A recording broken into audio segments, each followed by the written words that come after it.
একটা আয়াত শুদ্ধ করে পড়েন তো দেখি, পড়েন। আমি চলে যাই, সমস্যা কি? ভালো কথা আপনি বুঝিয়ে দেন। না না, ভালো কথা আপনি বুঝিয়ে দেন, তফসির আগে বুঝিয়ে দেন। কথা ঠিক লাইনে আছে তো, লাইনে আছে, মজা আছে। না না না আমি চলে যাই, না না বলছি চলে যাই। না না না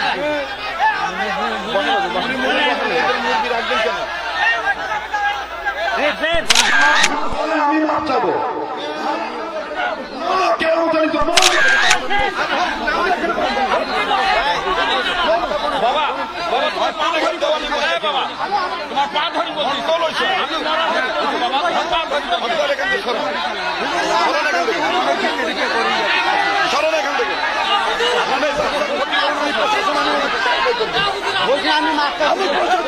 ওনার কাছ থেকে আমি ক্ষতিপূরণ আদায় করে ছাড়বো। এটা একটা প্রতিষ্ঠানের দরকার।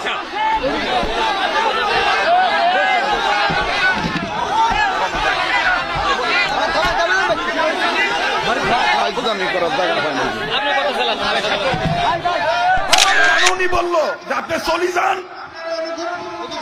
শোনেন,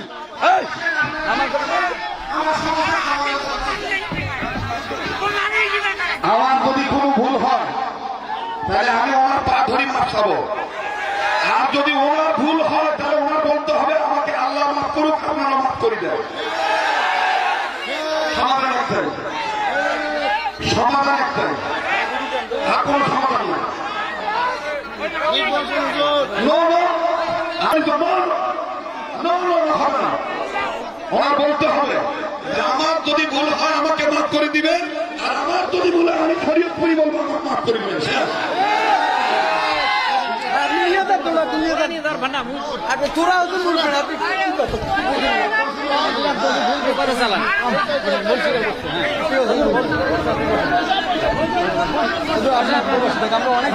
অনেক মানুষের কাছে অনুরোধ কিছু কান্না করি, মান অপমানও করছে আমার ওখানে এই মাহফিলের জন্য। মানুষ হুজুর আচ্ছা, ওনাকে আপনার নামে দেন না কেন?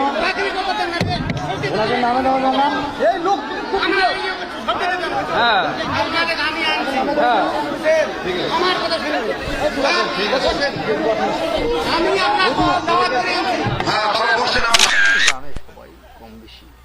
জি আমার বন্ধুগণ, আমার ভাইরা, না আমার তো আমার বিষয় তো কোরআনকে সম্মান করলে তার সম্মান বাড়ে।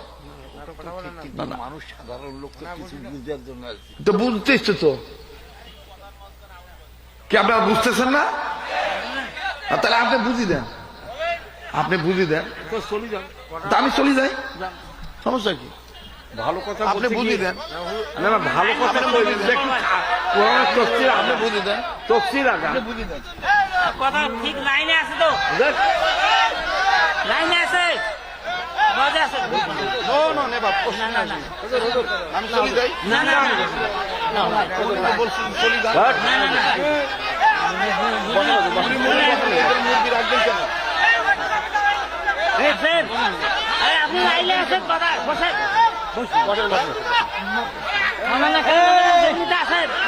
কালেকশনে যাবেন? হ্যাঁ আমি কালেকশন যাবো, অবশ্যই আমি বুঝি। ঠিক আছে, কালেকশনে যাবে এখন। থামেন না না হুজুর আপনার কথা আপনি আপনার মন মতো এগুলা লোকে রাখেন কেন? থামেন ভাইজান, থামেন থামেন। খারাপ বুড়ে আপনি আপনার ভুল হয়ে গেছে। আর কি সুরাতে তো গেছি, কথা কথা তো কথা শোনা, উনি আলোচনা করতেছেন, আলোচনা শ্রোতা বলো কি চলবে কি চলবে না? আমি কি বেবুদের কোনো কথা বলছি? এই সুনাতি মৌলবিগুলার কারণে ইসলামের এই দুর্দশা। ছোটি বই পড়ি আলেম হয় নাই, ছোটি বই পড়ি আলেম হয় নাই। একটা আয়াত শুদ্ধ করে পড়েন তো দেখি, পড়েন। আপনার কাজ আপনি করে যান। ওনাকে এখানে রাখছেন কেন? ওনাকে রাখছেন কেন? রাখছেন কেন এখানে? রাখছেন কেন এখানে? আমার কাজ আমি করে যাবো মানে? আবার ইংলিশ কম, ইউটার্ন প্লিজ লাগান। আপনি ইংলিশ আসেন, আপনি আমার সাথে ল্যাঙ্গুয়েজ আসেন, আপনি এখান থেকে ওঠেন। থেকে দেয়। জঙ্গল আসছে,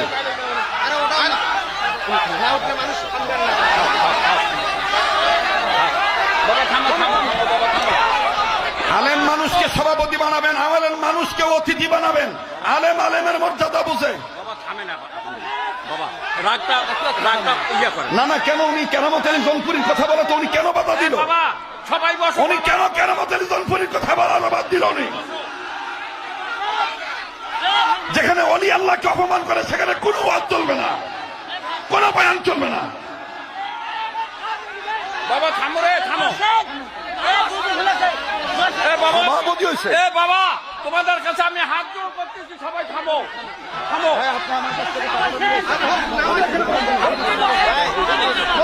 বাবা বাবা, তোমার পা ধরি দেওয়ানি বলছি। এ বাবা, তোমার পা ধরি বলছি, চলো এসো। আমি নারাজ হতে বলছি, বাবা তোমার পা ধরি বলছি। সরেন এখান থেকে, সরেন এখান থেকে, সরেন এখান থেকে। বলছি আমি মাফ আমি প্রশাসন ডাকিয়ে ওনার কাছ থেকে আমি ক্ষতিপূরণ আদায় করে ছাড়বো। আমি মাফ করছি। এটা একটা প্রতিষ্ঠানের দরকার।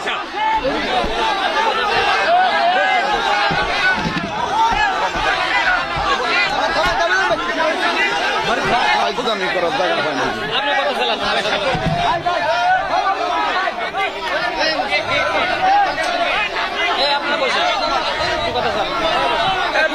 একটা গ্রামের মাহফিল, একটা প্রতিষ্ঠানের মাহফিল, সেখানে আসিয়া ঝামেলা পাকাচ্ছেন আপনি। বাবারে থামো রে, সবাই থামো, তোমাদের কাছে আমি হাত জোড় করতেছি, থামো। হ্যাঁ, উনি থাকবেন। এগুলা দেখার টাইম আছে আমাদের। হ্যাঁ বসেন।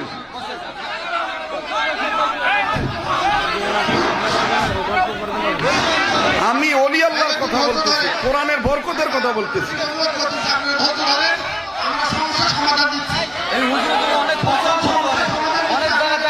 না না, উনি কিভাবে সরাসরি বললো যে আপনি চলি যান? উনি কিভাবে বললো যে আপনি চলি যান? এই কথাটা কেন উনি বললো যে আপনি চলি যান? এই শোনেন, এই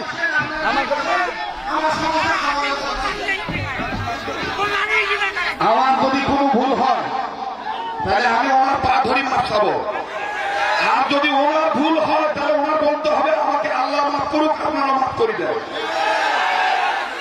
সমাধান একটাই, সমাধান একটাই, আর কোন সমাধান নাই। No, no, আমার ভুল হলে আমি মাপ চাবো। কেন জানি তো হবে না, ওনার বলতে হবে যে আমার যদি ভুল হয় আমাকে মাফ করে দিবেন, আর আমার যদি ভুল হয় আমি শরীয়তপুরি বলবো আমাকে মাফ করে দিবেন।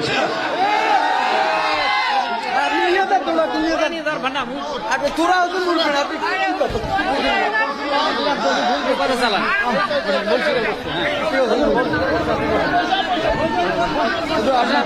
আমরা অনেক অনেক মানুষের কাছে অনেক কিছু কান্নাকারি মান অপমানও করছে আমার ওখানে এই মাহফিলের জন্য। মানুষ হুজুর আচ্ছা, ওনাকে আপনার নামে দেন না কেন? ওনাকে নামে দেওয়া যায় না? এই লোক হ্যাঁ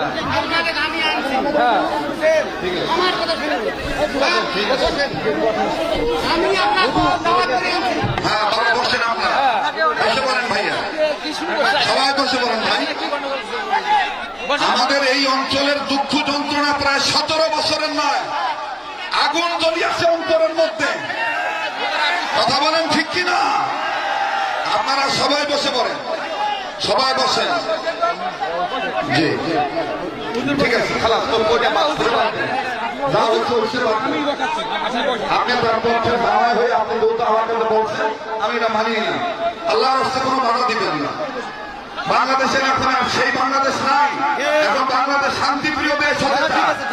এখন সবাই ঐক্যের পক্ষে থাকতে চায়, সবাই মিলজিল করি এক থাকতে চাই। কথা বলেন ঠিক কিনা? আল্লাহ পাক আমাদের সবাইকে হেফাজত করে, আল্লাহ আমাদের কবুল করেন। বলেন আমিন, আবার বলেন আমিন। এটা কোরআনের কথা, এটা হাদিসে কুদসির কথা, যে আমার অলির বিরুদ্ধে কথা বলবে তার সাথে আমি আল্লাহ নিজেই তার বিরুদ্ধে জিহাদ ঘোষণা করি। সেটা আজকের মাহফিলে বাস্তব প্রমাণ হয়ে গেল। কথা বলেন ঠিক কিনা? অলি আল্লাহর বিরোধিতা করলে আল্লাহর পক্ষ থেকে একটা বিষয় চলে আসে, সেটা আজকের মাহফিল হয়ে গেল। যাই হোক, আল্লাহ আপনি আমাদের মাফ করে দেন। আল্লাহ আপনি আমাদের মাফ করে দেন, আল্লাহ আপনি আমাদের ক্ষমা করে দেন, আল্লাহ দয়া করে এই প্রতিষ্ঠানকে আপনি কবুল করেন, আল্লাহ দয়া করে এই মহল্লাবাসীকে আপনি সহি বুঝ আমাকে সহ সবার অন্তরে সহি বুঝ দান করেন। আমি আপনাদের কাছে বিনয় সহিত করবো, আপনারা কি বাকি সময়টা বয়ান করার জন্য দিবেন না? তাহলে ভাই আমার বসার জায়গা আছে, শোনা ভাই, যদি বসতে পারেন বসলে পরিবেশটা সুন্দর হয়। ভাই আমি আজকে আপনাদের অবস্থা দেখে আমি নিজেই বলেছিলাম 15 মিনিট চেয়ে নিচ্ছি যে আমরা আজকে একটু আলোচনাটা লম্বা করব, এখানে বয়ান লম্বা হবে, কোনো সমস্যা নেই। আল্লাহ তাআলা আমাদের সবাইকে কবুল করেন। আমি যে আয়াতে কারিমা তেলাওয়াত করেছিলাম অংশ বিশেষ সূরাতুত তাহরিমের, আল্লাহ বলেন যে তুমি নিজে জাহান্নামের আগুন থেকে বাঁচাও, তোমার অধীনে যারা আছে তাদেরকে জাহান্নামের আগুন থেকে বাঁচাও। কথা তো আমার এইটা ছিল, কথা বলেন, কথা এইটা ছিল কিনা? এই কথা বলতে যেয়ে আমি এই মাদ্রাসার প্রতিষ্ঠাতা পরিচালক মাস্টার মহাদের উদাহরণ দিছি যে ওনারও চিন্তা এইটাই যে এখানে ব্যবসা করা নয়, আমি নিজে জাহান্নামের আগুন থেকে বাঁচবো এবং এই এলাকাবাসী কি করে জানাজাটা পড়লে শুদ্ধ হবে, কি করে কবর খনন করলে সহি হবে, কি করে সে জাহান্নামের আগুন থেকে মুক্তি পাবে আমার এলাকাবাসী, এই চিন্তা চেতনায় প্রতিষ্ঠানটা করা। এই কথা তো বলতেছিলাম। আমার বন্ধুগণ বলতে নাইয়া কেরামত আলী জনপুরি রহমাতুল্লাহ আলাইহির উদাহরণ নিয়ে আসছি যে কোরআনকে সম্মান করলে আল্লাহ পাক তার সম্মান বাড়িয়ে দেয়। কেরামত আলী জনপুরি রহমাতুল্লাহ আলাইহি তিনি কোরআনকে সম্মান করেছেন, এই কোরআনকে সম্মান করতে গিয়েছেন বিধায় আল্লাহ তার মর্যাদা বাড়িয়ে দিয়েছেন। পৃথিবীতে হয়তোবা আমার বন্ধুগণ পৃথিবী যতদিন টিকে থাকবে কেরামত আলীর নাম ততদিন টিকে থাকবে, ওলি আল্লাহ ততদিন টিকে থাকবে। এই মাদ্রাসায় কেউ টাকা দিলেও চলবে, মাদ্রাসা না দিলেও চলবে, কথা কোন ঠিক কিনা? মাদ্রাসা মূল মালিককে, মসজিদের মূল মালিককে আল্লাহ। আমাকে কথাটা একটু ফিনিশিং দিতে দেন। কেরামত আলী জনপুরি রহমাতুল্লাহ আলাইহি, মনে আছে কথাটা?